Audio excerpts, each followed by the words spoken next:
tema de hoje nós vamos falar sobre a alegria de participar das bodas do Cordeiro. Eu e você fomos convidados para participar de uma grande festa. O Senhor Jesus, Ele vai voltar. E Ele vai voltar para buscar a sua noiva, a sua igreja.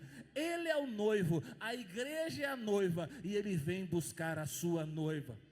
Mas sabe, todos são convidados, mas nem todos estão preparados para participar desta festa. Jesus vem para buscar a igreja, mas nem todos participarão desta festa. Eu quero começar essa pregação dizendo para você, fazendo uma pergunta: você está preparado para a volta de Jesus? Você está preparado para essa grande festa a qual o Senhor tem e Ele vai realizar?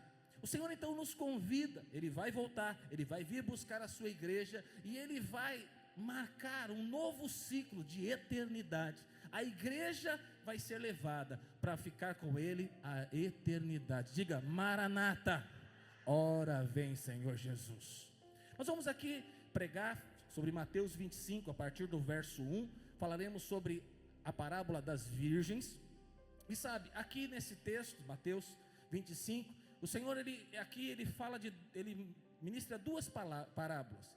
Ele está ali falando com os discípulos, e primeiro ele fala da parábola das virgens, que é o que nós vamos ministrar nessa noite, e em seguida ele fala da parábola dos talentos.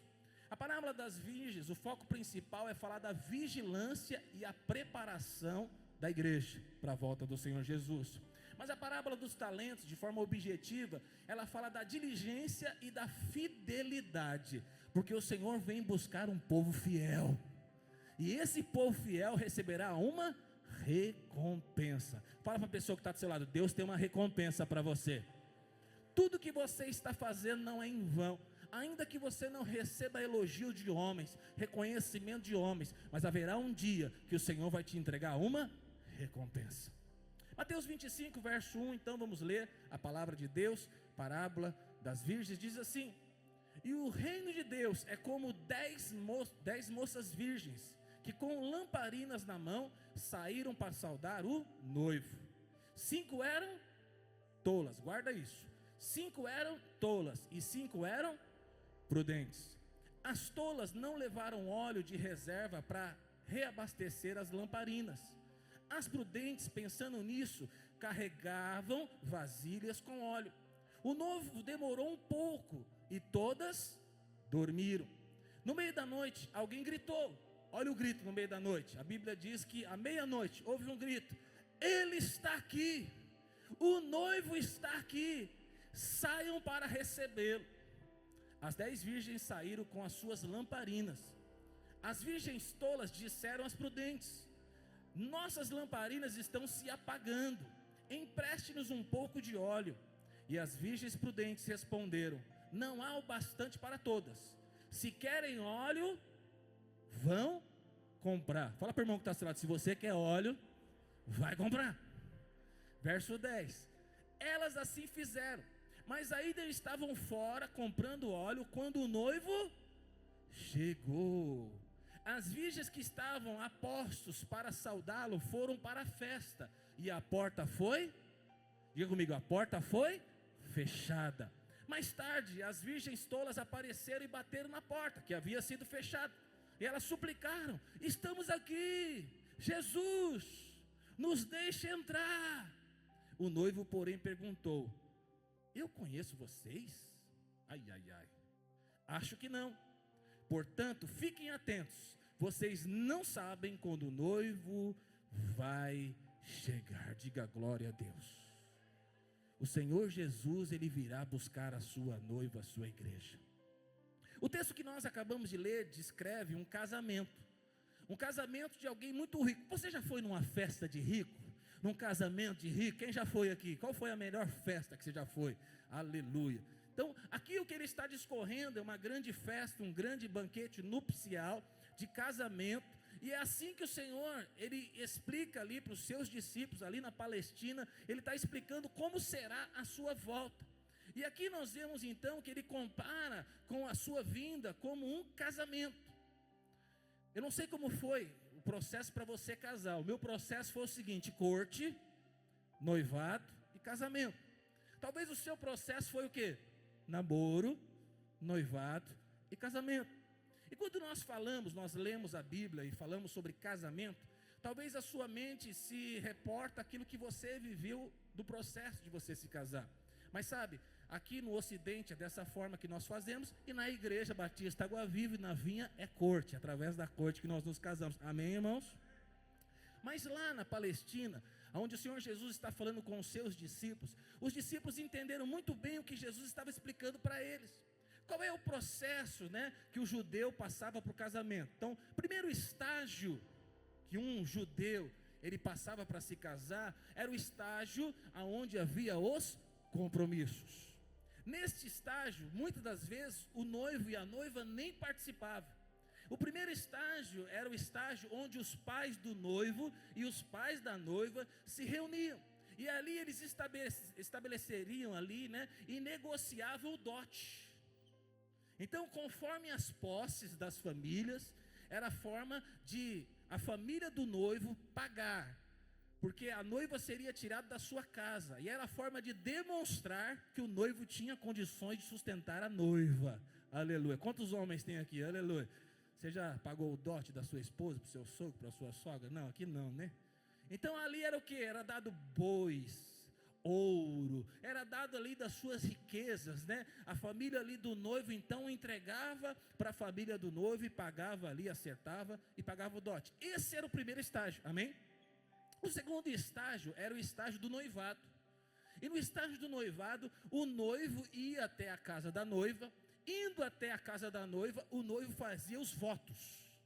Então o noivo ia fazer todos os seus votos para a noiva e para a família do noivo. E ali também o noivo entregava presentes.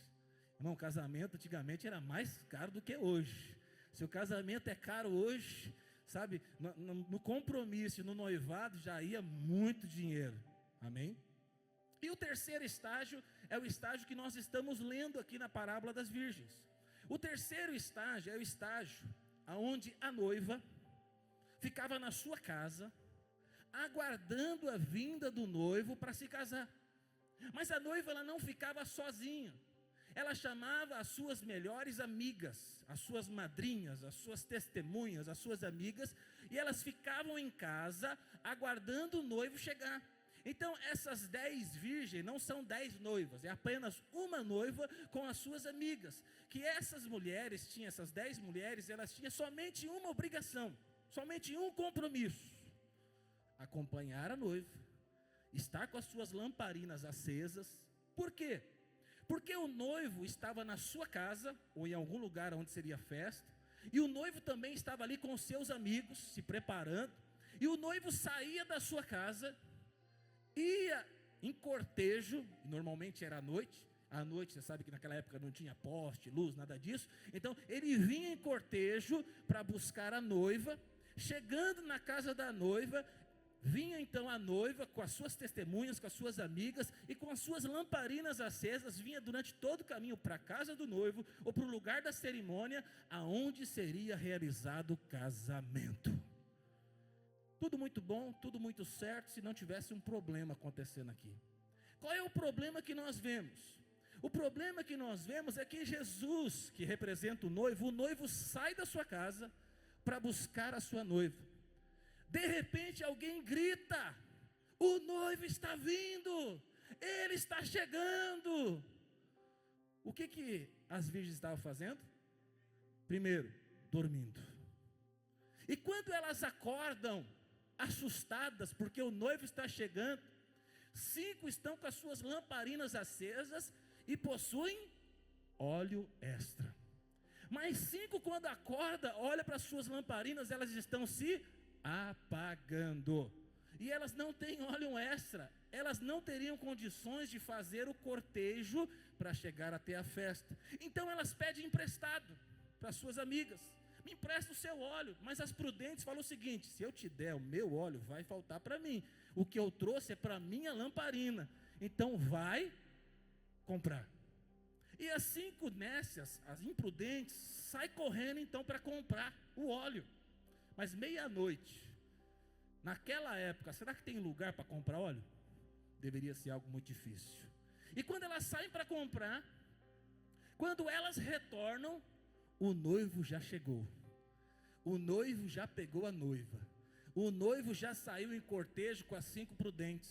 O noivo já chegou na sua casa e no lugar da festa e fechou a porta. A porta agora fechada. As 5 nécias estão do lado de fora. O que elas fazem? Batem na porta e gritam para o noivo que elas haviam chegado. Mas o que a palavra de Deus diz e mostra para mim e para você? Mateus 7:23. Jesus, ele dá uma palavra muito dura. O noivo dá uma palavra e diz assim: nunca os conheci, afaste de mim. Aqui no texto, para você entender melhor, no verso 12 diz assim: a verdade é que eu não as conheço. Jesus simplesmente fala: vocês não vão entrar, a porta está fechada, eu não conheço vocês. Dentro desse contexto, então, eu quero dizer para você que na igreja existem 2 tipos de pessoas. Quantos tipos de pessoa? 2 tipos. Você vai perguntar: pastor, qual? Rico e pobre?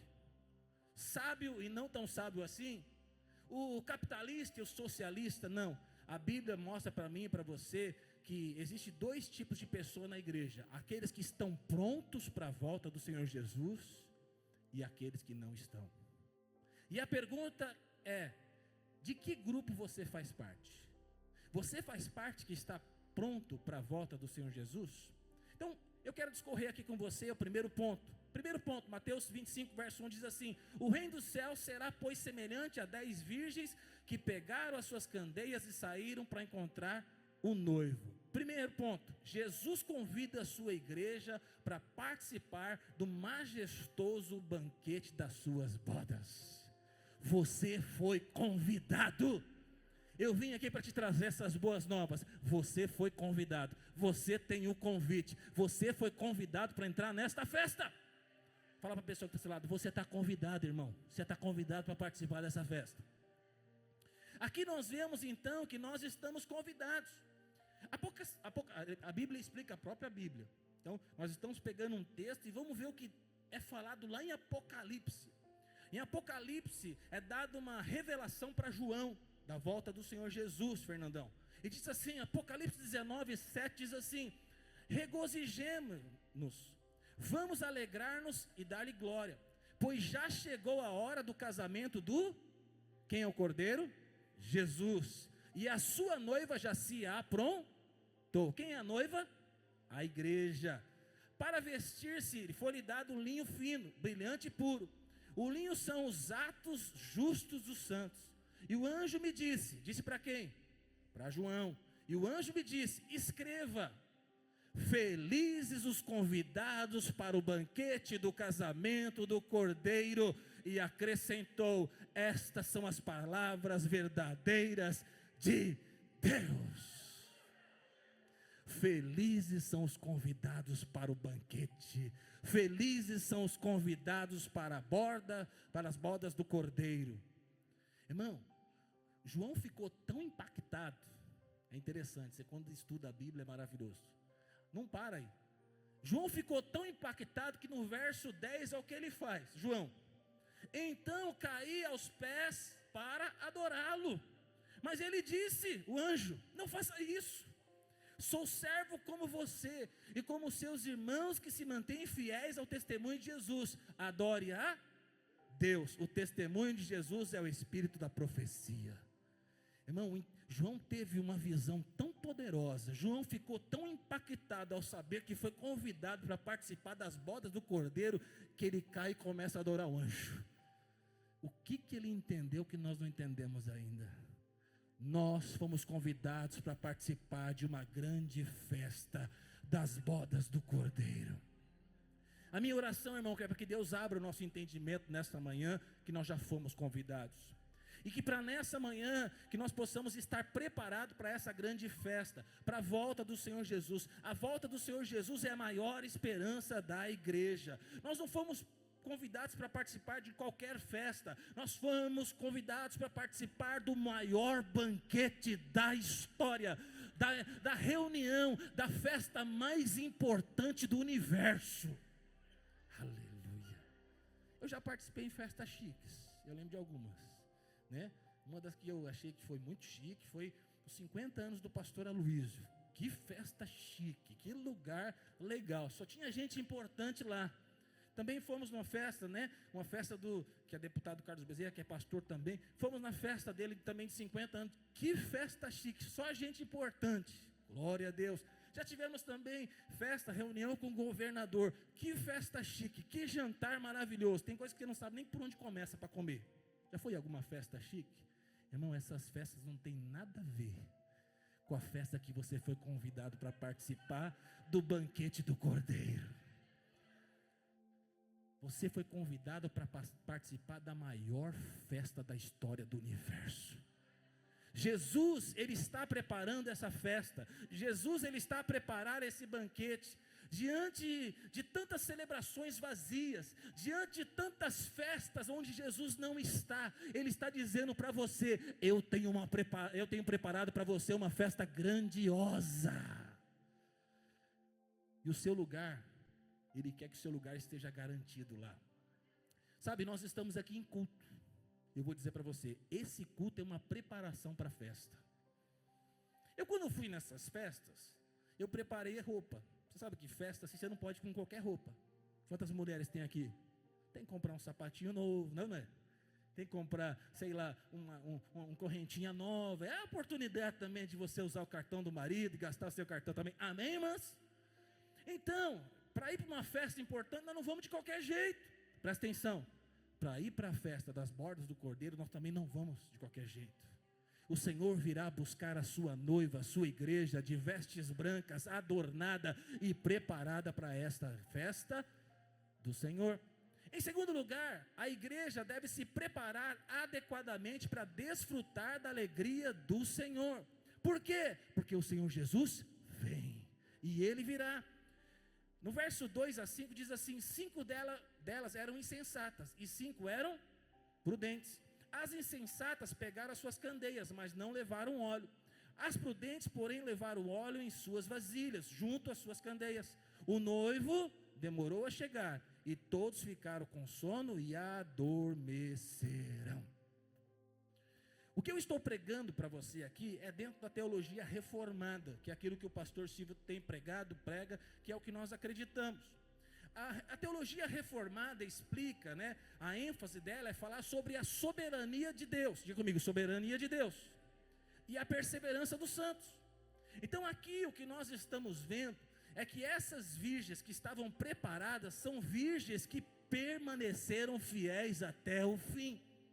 Porque aqui alguns podem dizer: pastor, mas essas virgens que não entraram, né, para participar das bodas do Cordeiro, era crente ou não era crente? Era crente, foram deixadas para trás ou não era crente? Eu vou dizer para você, as que estavam preparadas eram aquelas que eram crentes fiéis. Mas como eu falei lá no começo da pregação, dentro da igreja nós temos crentes que se converteram, são genuínos, servem ao Senhor. Mas dentro da igreja também nós temos pessoas que ainda não estão preparadas. Temos pessoas que ainda não tiveram a experiência do novo nascimento. Por quê? Dentro da teologia reformada, o salvo vai perseverar até o fim. Mas aquele que não é salvo, ele fica no meio do caminho. Você conhece pessoas que ficaram no meio do caminho? Fala: pastor, mas ele liderou célula, ele foi o meu líder de célula, ele foi o meu discipulador, ele foi a pessoa que me ganhou para Jesus. Eu quero dizer para você, só é salvo aquele que persevera até o fim. Aí, pastor, você acredita em perca de salvação? Não acredito em perca de salvação. Eu acredito que salvação é graça de Deus, é dádiva de Deus, é um presente de Deus. Eu acredito que aquele que recebeu a dádiva, a graça da salvação, ele vai ficar fiel até o fim. Por isso eu posso dizer para você, tem uma festa preparada para você. A graça, a bondade de Deus é sobre a sua vida. Você que é salvo, prepare-se para essa grande festa. E aí você não vai ser uma pessoa relapsa e relaxada, porque você foi regenerado. Você quer viver em santidade, você quer se preparar para esta festa, você quer participar de tudo aquilo que o Senhor Jesus tem para você. Então aqui mostra para nós que nós precisamos ter uma fé autêntica, uma fé perseverante, e todos nós precisamos continuar fiéis até o fim. Permaneça fiel até o fim. Irmão, eu não sei você, mas eu já decidi. esse é o meu estilo de vida. Eu vou ficar até o meu último dia de vida servindo ao Senhor, honrando o Senhor, pregando a palavra de Deus, e não tem outro caminho, não tem plano B, não tem outro projeto, não tem outro nada, porque é isso que Deus tem para mim. Eu tinha uma outra vida antes de Jesus entrar. Quando Jesus entrou, Ele destruiu uma outra vida que eu tinha, e Ele me deu uma nova vida. Você recebeu essa nova vida? Então você é salvo. A palavra de Deus diz assim, Romanos 8, verso 9, e se alguém não tem o Espírito de Cristo, esse tal não é dele. Quem é dele? Aqueles que têm o Espírito de Cristo. Existem pessoas, irmãos, que cantam como crente, que sentam na cadeira que o crente senta, que ajuda financeiramente a igreja, que levanta a mão durante os louvores, que participa de eventos, de retiros, que postam versículos nas redes sociais, que falam palavras religiosas, glória a Deus, aleluia, está amarrado. Tem pessoas que fazem parte de ministério, que leem a Bíblia ocasionalmente, que compartilham mensagens de pregação, mas não são crentes de verdade. Por outro lado, tem pessoas que amam a presença de Deus, pessoas que buscam intimidade com o Senhor todos os dias, pessoas que andam no Espírito e não segundo a carne, pessoas que demonstram os frutos do Espírito na sua vida diária, pessoas que temem a Deus e seguem a sua palavra, pessoas que foram transformadas no seu interior e agora elas andam no Espírito, pessoas que estão sempre prontas a servir, pessoas que estão sempre prontas para a volta do Senhor Jesus. Existem pessoas que mantêm uma vida de oração e comunhão com Deus. Sabe quem é esse? São os salvos, são as noivas que estão preparadas para a volta do Senhor Jesus. A diferença não é uma diferença externa. Externamente tem gente que parece crente, mas internamente existem pessoas que nunca receberam do poder de Deus, da unção de Deus, nunca foram salvas de verdade, mas o Espírito Santo de Deus, Ele quer fazer algo poderoso hoje aqui. Se você ainda não é salvo, hoje você tem a oportunidade de entregar sua vida para Jesus. Se você já entregou a sua vida para Jesus, hoje você vai querer gastar sua vida na presença de Deus. Hoje você vai desejar viver tudo aquilo que Deus tem para você. Então, presta atenção, tem coisa que eu posso compartilhar com você, tem coisa que eu não posso. Eu não posso compartilhar o Espírito Santo que habita dentro de mim em você. Foi a minha experiência de regeneração. Ele me salvou. Trocentos anos atrás, Jesus entrou na minha vida. Ele, há 24 anos atrás, Ele entrou, Ele transformou. Foi a minha experiência. Pergunta, qual foi a sua experiência? Qual tem sido a sua experiência? Sabe, tem gente que fala, não, filho de peixe, peixinho é, filho de crente, crente é. Não. Tem gente que fala assim, minha esposa é crente, então eu sou também. Meu marido é crente, eu sou também. Eu sou crente, meus filhos são. Meus filhos são crentes, eu vou lá também, sou crente. Não, irmão, presta atenção. Você precisa ter uma experiência com Jesus, a experiência da salvação. Você precisa de ser regenerado, transformado. Não tem como pegar carona. Quando o Senhor Jesus vir buscar a sua noiva, a sua igreja, ninguém vai pegar carona. Quando o Senhor Jesus vir buscar a sua igreja, Ele vai buscar aqueles que foram salvos, que possuem a sua lamparina acesa e que possuem óleo extra. Diga para o seu irmão, não dá para pegar carona não, irmão. Você tem que se garantir. Você se garante? Isso acende uma luz para nós. Quantos papais tem aqui? Irmão, seus filhos não vão de carona não. Ou eles têm experiência com Jesus, salvos, regenerados. Pastor, eles tiveram a experiência lá atrás, quando eram crianças, 3 anos de idade, aceitou Jesus. E hoje, está no mundo. Que experiência é essa? Nossos filhos não vão pegar carona com a gente. Marido, quantos homens tem aqui? O Espírito de Deus, o Espírito Santo falou para mim falar para você. Você não vai pegar carona com a sua mulher. Mulher, quantas mulheres temos aqui?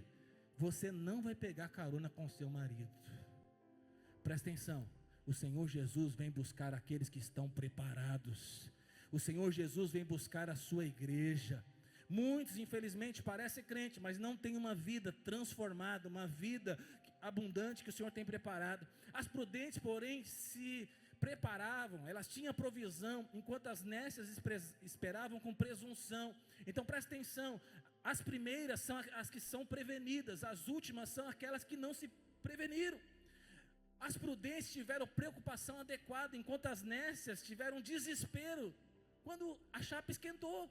Irmão, as coisas de Deus, a volta do Senhor Jesus, não tem como dar um jeitinho no final.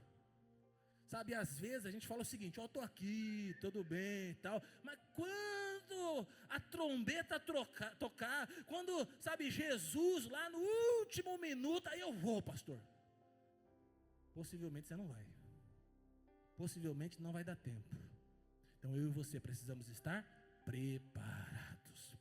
Terceiro, é possível estar despreparado, mesmo achando que está pronto.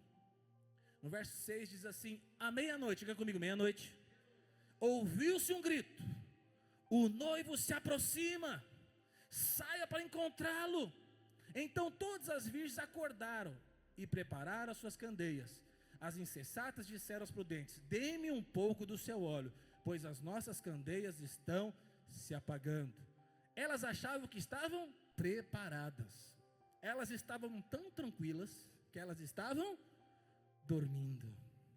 Mas ao acordar, quando abriu seus olhos, porque houve o grito, elas tiveram o entendimento que a sua candeia estava se apagando e que não tinha óleo para participar do cortejo, e que elas não participariam da grande festa.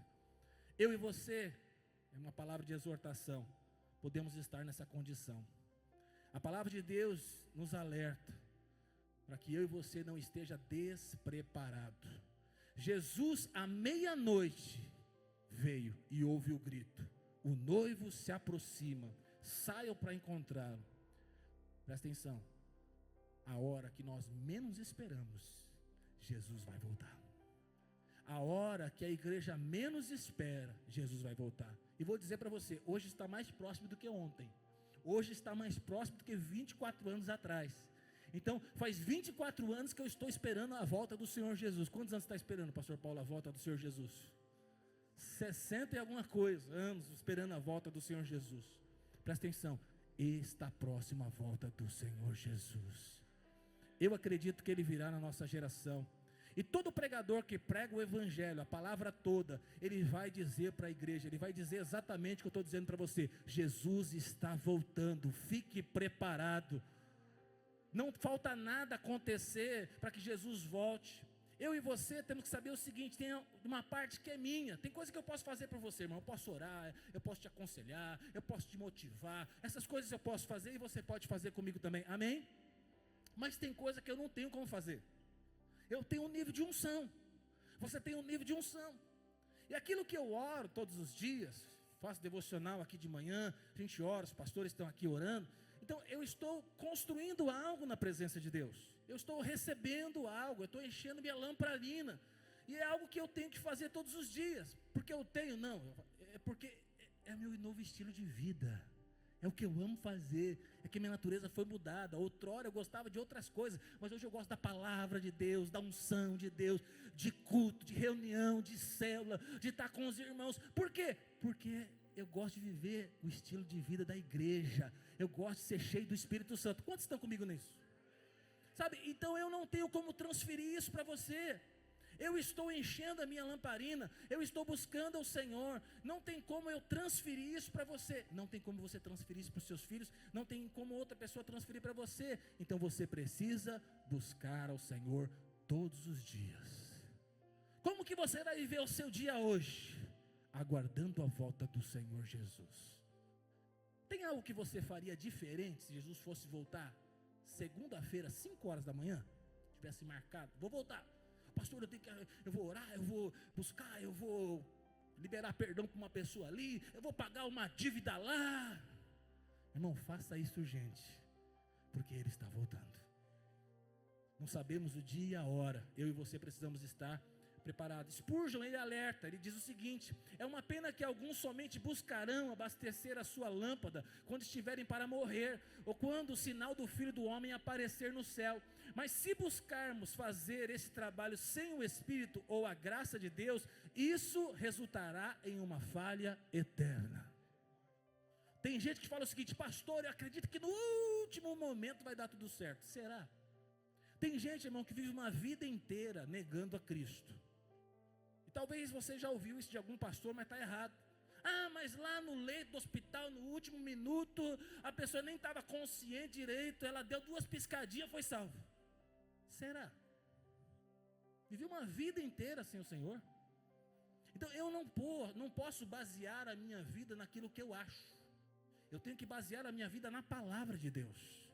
Eu vou servir o Senhor com intensidade todos os dias da minha vida. Eu vou ser um instrumento de Deus para que a minha esposa, os meus filhos sirvam de verdade ao Senhor Jesus. Na minha casa, na minha família, não tem espaço para dizer, amanhã, o ano que vem, quando eu casar. Não, é hoje, nós vamos servir ao Senhor hoje. Nós vamos buscar ao Senhor hoje. Nós vamos viver uma vida intensa hoje. A salvação é uma decisão consciente. Nós somos expostos a uma realidade pecaminosa, a terrível vida que nós temos. Jesus se apresenta como nosso Salvador. Nós aceitamos o sacrifício da cruz do Calvário. Toda a maldição que está sobre nós vai sobre Ele, e a vida de Deus entra dentro de nós. Sabe o que é isso? Regeneração. Você já teve essa experiência? Aleluia. Sua casa vai ter também, em nome de Jesus. Mas é interessante, irmãos, porque algumas pessoas estão há meses na igreja, muitos meses, talvez anos, mas não abandonam a prática do pecado, não abandonam uma transgressão, não expressam genuíno arrependimento. Outros estão na igreja há anos, mas não se batizam nas águas, não dão o passo do batismo. Por que será que existem pessoas que estão numa zona de conforto e não querem assumir um compromisso público? Outras pessoas estão à mesa, andam na igreja, mas não dizimam, não ofertam, não sustentam a noiva, a igreja. Outros estão sentados no banco há anos e não assumem o ministério. Não tem nada relevante que ele faz na casa do Senhor, na obra de Deus. Não tem nada relevante para ele apresentar diante do Senhor. Eu estou aqui agora nessa fase para dizer para você: acorda, o Senhor Jesus está voltando. Você tem a grande oportunidade hoje de servir ao Senhor de verdade, de ter uma experiência com Ele, de ter a transformação de vida e você poder ter algo para apresentar diante dEle. Você tem dons, talentos, habilidades, você é importante, você é alguém singular, você tem coisas que só você tem ferramentas que Deus só deu para você, tem pessoas que só podem ser alcançadas através da sua vida. Deus conta com que você, se levante como essa virgem que tem a sua lamparina acesa e óleo extra. Você vai ter para você e você vai ter para abençoar a vida de outras pessoas. Tudo isso, irmão, não é que quem é salvo, para ser salvo tem que dar dízimo, para ser salvo tem que assumir o ministério, para ser salvo tem que ter obra. Não, é o contrário. Todo salvo, ele quer fazer a obra. Todo salvo não tem mais um coração de pedra, é generoso. Todo salvo, ele tem frutos. Jesus disse assim: vocês conhecerão pelos frutos. Uma árvore boa dá bons frutos, mas uma árvore não pode dar maus frutos. Então uma árvore boa vai dar bons frutos. Agora, se uma árvore dá frutos maus, é porque ainda não foi regenerado e transformado. O Senhor entrou na sua vida, você vai frutificar. As pessoas verão fruto na sua vida, em todas as áreas. Seu marido, sua esposa vai olhar para você, você é diferente. Seus amigos vão olhar para você, você é diferente. Você vai abrir a sua boca, vai sair palavra de Deus. Sabe aquela pessoa amargurada, aquela pessoa que tinha vários problemas? Agora não, você vai dar fruto, você vai abençoar a vida de outras pessoas. Antes de converter, retinha dinheiro só para si. Às vezes tinha muito dinheiro, às vezes vivia uma vida muito ruim, com pouco recurso. Mas agora teve o coração transformado, é alguém generoso. Não só na igreja, irmão, em todas as áreas da sua vida. Você vai ser generoso com a sua família, você vai ser generoso com as pessoas, você vai ser um empresário. Quantos empresários temos aqui? Vão ser um empresário generoso com seus funcionários. Você vai ser, um funcionário generoso. Sabe aquele cara que cobra 1 minuto de hora extra, pastor Vanderlei? Não, vai ter funcionário que fala: não, eu estou aqui para te servir, estou aqui para ajudar. Através dessa empresa que entra o arroz, o feijão na minha casa. Então vai precisar nesse final de semana, eu vou lá te ajudar e abençoar a empresa. E fica tranquilo, porque eu estou com você, chefe. Não se senti muita firmeza não, aleluia. Irmão, é só crente que faz isso. É só crente que abençoa. É só crente que trabalha de graça. É só crente que não fica fazendo contas de minutos. É só crente que não fica enrolando no banheiro. É só crente que não quer dar uma desperta no mundo. Só crente que quer abençoar a vida de outras pessoas. Quem tem um coração transformado quer abençoar a vida de outras pessoas. Sabe quem vai te abençoar, quem vai te honrar? Não é o seu chefe, não é a sua empresa, não é o seu pastor, não é a pessoa que está do seu lado. Quem vai te honrar é Deus. E Ele vai escolher de que forma. Se Deus quiser usar o diabo para te abençoar, o diabo vai te abençoar. Eu lembro de uma historinha, pastor Paulo, de uma pessoa, um crente, que estava passando uma fase muito difícil na vida. E aí ele estava ali na sua casa sem ter o que comer, e ele orou, falou: Deus, tua palavra diz que nunca viu o justo mendigar o pão. Eu estou aqui sem nada para comer dentro de casa. Só que sabe aquele crente pentecostal? A Igreja Batista Água Viva é assim também, pentecostal, ora alto. Tinha alguém do lado da casa ouvindo, só que era um pai de santo. E aí o pai de santo ouviu e falou: eu vou aprontar com esse crente hoje. Chamou lá os irmãos de santo dele lá e fizeram a maior compra. Encheram uma Kombi, como é algo antigo, foi a Kombi mesmo. Encheram a Kombi de compra, Maico. Pegaram tudo melhor. E aí tocaram a campainha. E aí falaram o seguinte: trouxemos uma compra para você. Quando abriu a Kombi, era tanta coisa, tanto monte de gente ajudando, e a casa encheu. Tinha compra ali para meses. E aí, o pai de santo aguardando, né, a grandiosa pergunta, né? Quem que mandou, né? Quem mandou? Como que você descobriu que eu precisava? E ele não fez. Aí o cara perguntou: você não vai perguntar quem mandou, por que a gente está fazendo isso? Ele falou: não. Quando meu Deus manda, até o diabo obedece.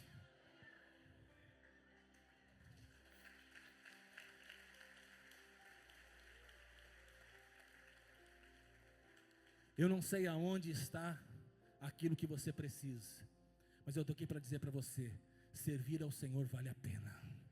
Servir ao Senhor de verdade vale a pena. Buscar o reino de Deus em primeiro lugar vale a pena. É Deus que vai te honrar, é Deus que vai me honrar. Quarto, a nossa segurança no futuro depende da diligência e preparo que temos hoje. Nós vemos Mateus 9, diz assim, elas responderam: não, pois pode ser que não haja o suficiente para nós e para vocês. Vão comprar o óleo para vocês. E saindo elas para comprar o óleo, chegou o noivo. As virgens que estavam preparadas entraram com ele para o banquete nupcial, e a porta foi fechada. Eu e você precisamos ser diligentes, inteligentes, preparados, porque uma hora o Senhor Jesus vai voltar. E quando Ele voltar, a porta que está aberta vai se fechar. Hoje, nesse exato momento, a porta está aberta. Quem não aceitou Jesus, ainda dá para aceitar. Quem está servindo a Deus à mesa há anos, mas ainda não entrou de cabeça o Evangelho transformado, cheio do Espírito, eu vou dizer para você: ainda dá tempo. Esse culto ainda dá tempo. No final do culto aqui, irmão, vai subir o pessoal aqui, nós vamos cantar, nós vamos louvar, e vai ser a maior adoração que nós já fizemos aqui, amém? Sabe por quê? Pode ser a nossa último momento de adoração. E você vai fazer com todo o seu coração. As nécias, as virgens, ela tinha todo o tempo necessário para preparar, para a vinda do noivo, para o cortejo, mas elas não se prepararam. Elas na verdade foram enganadas por uma segurança que elas não deveriam ter. Presta atenção, eu e você não podemos ser enganados e achar que vai dar tempo. Eu e você vamos fazer e servir ao Senhor de verdade. Spurgeon diz o seguinte: nenhum crente tem mais graça do que realmente precisa. Isso significa que cada um de nós deve buscar diariamente o óleo da graça de Deus. Você está aqui buscando hoje. Domingo que vem vai ter culto. Quarta vai ter culto. Se você faz parte de uma célula, tem uma reunião de célula. Você tem a oportunidade de servir aqui no ministério. Então, você tem a oportunidade de servir ao Senhor e encher a sua vasilha de azeite. Quinto, a porta da festa será fechada para aqueles que deixarem o preparo para a última hora, sem chance de entrar quando o momento chegar. Aqui nós vemos que a porta se fechou, e quando a porta fechou, não tem como entrar. Existem pessoas que são religiosas, estão na igreja, mas não conhecem a Jesus, não tem azeite sobrando. Quando a porta se fechar, jamais será aberta. Diga comigo, quando a porta fechar, jamais será aberta. De novo, quando a porta fechar, jamais será aberta. Naquele grande dia, aqueles que possuem o óleo, o azeite, entrarão e participarão da festa. É como nos dias, do dilúvio. Noé estava preparando a arca, obedecendo a Deus, fazendo a vontade de Deus, enquanto todo mundo zombava dele. Mas teve um dia que começou a chover. Nunca tinha chovido. Isso nunca tinha acontecido. Ninguém tinha visto cair água do céu. Até então não tinha chuva, e Noé estava falando que ia inundar tudo, mas nunca ninguém, ali era uma neblina que molhava a terra, nunca havia tido chuva, e Noé falou que ia chover, que ia inundar, ninguém ouviu, mas teve um dia, irmão, começou a cair água, e começou a chover, todos estavam dentro da arca, a porta se fechou, quem estava do lado de fora da arca, gritou, clamou, pediu, mas não podia mais abrir a porta da arca. Todos aqueles que estavam dentro da arca, o que aconteceu? Foram salvos. E aqueles que ficaram fora da arca, infelizmente, todos morreram.